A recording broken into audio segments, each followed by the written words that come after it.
चलिए मैं आज आपके सामने लेकर आया हूँ पॉलिटी का कुछ महत्वपूर्ण प्रश्न उत्तर जो आपके एग्जाम ने कहीं ना कहीं पूछा हुआ है। याद रखिएगा, एसएससी जेएसएससी अब जितने भी स्टेट एग्जाम हो गए हैं सारे में ये क्वेश्चन आए हुए हैं।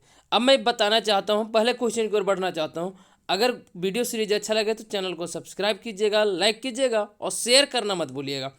चलिए बिना लेट किए मैं क्वेश्चन को बढ़ता हूँ। क्वेश्चन नंबर फर्स्ट आपके सामने है, निम्नलिखित में से कौन भारतीय संविधान की प्रारूप समिति का सदस्य नहीं था?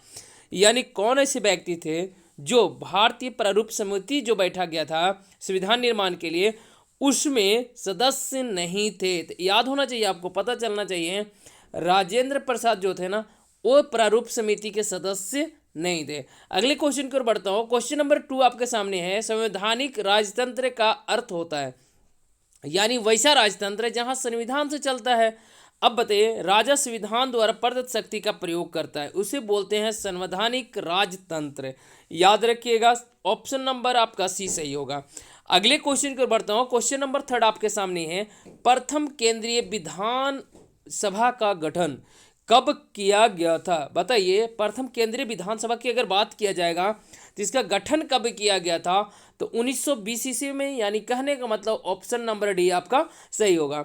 अगले क्वेश्चन की ओर बढ़ता हूँ। क्वेश्चन नंबर 4 आपके सामने है, भारत का संविधान भारत का वर्णन इस प्रकार करता है। बताइए, भारतीय संविधान जो है ना भारत का वर्णन करता है एक महासंघ के रूप में, अर्धसंघिक रूप में, एकात्मक रूप में या राज्यों का संघ के रूप में। तो ऑप्शन डी सही होगा, यानी राज्यों का संघ के रूप में आपका वर्णन करता है हमारा संविधान की भारत जो है ना वो राज्यों का संघ है। अगले क्वेश्चन की ओर बढ़ता हूँ। क्वेश्चन नंबर 5 आपके सामने है, कानून के शासन की अवधारणा निम्नलिखित में किस संवैधानिक प्रणाली की एक विशेषता है? बताइए, यानी कहने में तो कानून के शासन की अवधारणा जो है ना दोस्तों निम्नलिखित में से संवैधानिक प्रणाली की एक विशेष विशेषता है, यानी कौन से देश का विशेष विशेषता था कानून के शासन? बताइए, कानून के शासन की विशेषता अगर बताया जाएगा तो ब्रिटेन हो जाएगा, यानी ऑप्शन नंबर ए आपका सही होगा। ऑप्शन नंबर ए आपका सही होगा। अगले क्वेश्चन है 6 नंबर, लोकप्रिय वीटो द्वारा संविधान में संशोधन की विधि पाई जाती है, कहाँ पाई जाती है? याद रखिएगा, आपका स्विट्जरलैंड में ऐसा देखा जाता है कि वीटो पावर का यूज करके संविधान संशोधन विधि का पाया जाता है। अगले क्वेश्चन की ओर बढ़ता हूँ। निम्नलिखित में से कौन सा सरकार की संसदीय प्रणाली का अपरिहार्य गुण है? संविधान का लचीलापन, कार्यपालिका विधायिका संचलन, न्यायपालिका सर्वोच्चता, संसदीय संप्रभुता। बताइए, निम्नलिखित में से कौन सा सरकार की संसदीय प्रणाली के अपरिहार्य गुण है? तो कार्यपालिका, न्यायपालिका, विधायिका का संलयन या संविधान के लचीलापन, न्यायिक सर्वोच्चता या संवैधानिक संप्रभुता। तो ऑप्शन नंबर बी सही होगा, क्योंकि यहाँ बोल रहे कार्यपालिका विधायिका दोनों का संलयन की बात किया जा रहा है ना, एकजुटता की बात किया है। जर्मनी का स्तर का लोकतंत्र संबंधित है, यानी जर्मनी में जो जर्मनी ने लिखा जमीनी स्तर का लोकतंत्र संबंधित है। किससे संबंधित है? शक्तियों का हस्तांतरण किया जाता है, शक्तियों का विकेंद्रीकरण किया जाता है और पंचायती राज व्यवस्था, ये सभी याद रखिएगा, यानी सभी शक्तियों का विकेंद्रीकरण ये महात्मा गांधी ने दिया था। इसी के तहत तो पंचायती राज व्यवस्था की शुरुआत किया जाता है। याद रखिएगा, ऑप्शन नंबर डी आपका सही होगा। अगले क्वेश्चन की ओर बढ़ता हूँ। क्वेश्चन नंबर 9 आपके है, लोकतांत्रिक समाजवाद का लक्ष्य है शांतिपूर्ण तरीके से समाजवाद लाना, हिंसक और शांतिपूर्ण तरीके से समाजवाद लाना, हिंसक तरीके से समाजवाद लाना, लोकतांत्रिक तरीके से समाजवाद लाना। तो याद रखिएगा, लोकतांत्रिक तरीके से ऑप्शन नंबर डी सही होगा। लोकतांत्रिक समाजवाद का लक्ष्य ही होता है कि लोकतांत्रिक तरीके से समाजवाद को लाना है। 10 नंबर क्वेश्चन है, निम्नलिखित में से आपका कौन सा न्यायाधीश ने कहा था कि धर्मनिरपेक्षता और संघवाद भारतीय संविधान की मूल्य विशेषता है? तो याद रखिएगा, एस.आर. बोमई महोदय ने कहा था कि भारतीय जो संविधान है ना वो न्यायाधीश ने कहा था। कौन न्यायाधीश थे? तो एस.आर. बोमई साहब थे। धर्मनिरपेक्षता और संघवाद भारतीय संविधान के मूल विशेषता थे। याद रखिएगा, क्योंकि यहाँ धर्मनिरपेक्ष है, याद रखिएगा, और क्या आपका संघवाद भी है। सार्वभौमिक वयस्क मताधिकार दर्शाता है कि एक क्या दर्शाता है, भारत एक देश है जो संप्रभु है, लोकतांत्रिक है, समाजवादी है या धर्मनिरपेक्ष है। वयस्क मताधिकार से क्या आपको पता चलता है, तो पता चलता है कि लोकतांत्रिक हमारा जो कंट्री है ना, लोकतांत्रिक है क्योंकि लोगों का तंत्र यहाँ चलता है, शासन चलता है। याद रखिएगा, वयस्क मताधिकार का यूज करके अपने अनुसार अपने प्रत्याशी को चुनते हैं। याद रखिए, अपने नेता को चुनते हैं।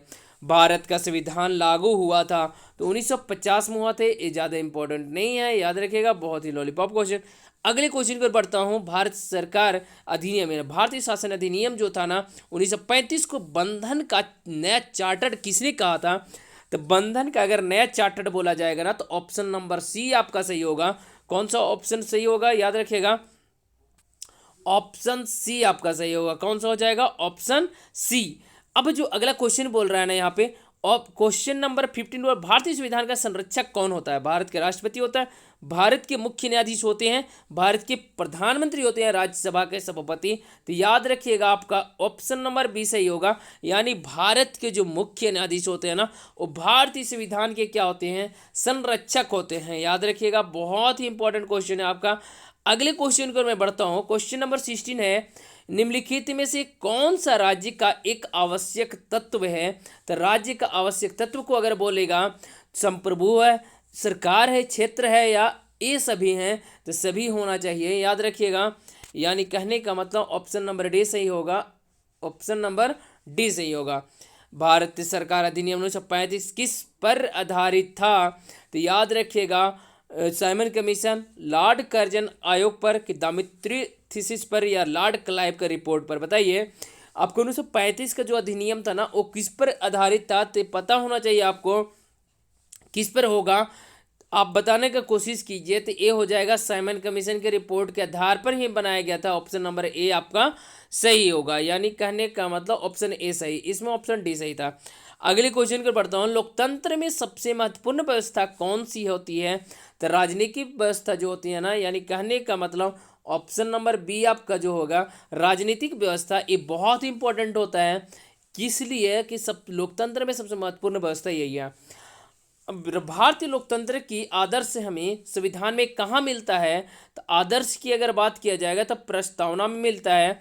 यानी ऑप्शन नंबर ए आपका सही होगा। यहाँ ए हो जाएगा, यहाँ पे बी हो जाएगा। याद रखिएगा। 19 नंबर क्वेश्चन है, भारतीय संविधान के अनुच्छेद 14 में प्रयुक्त कानून के समझ समानता वाक्यांश उधार लिया गया है। यानी उधार करने का मतलब किस देश से लिया गया है हमारे संविधान में, तब बताइए।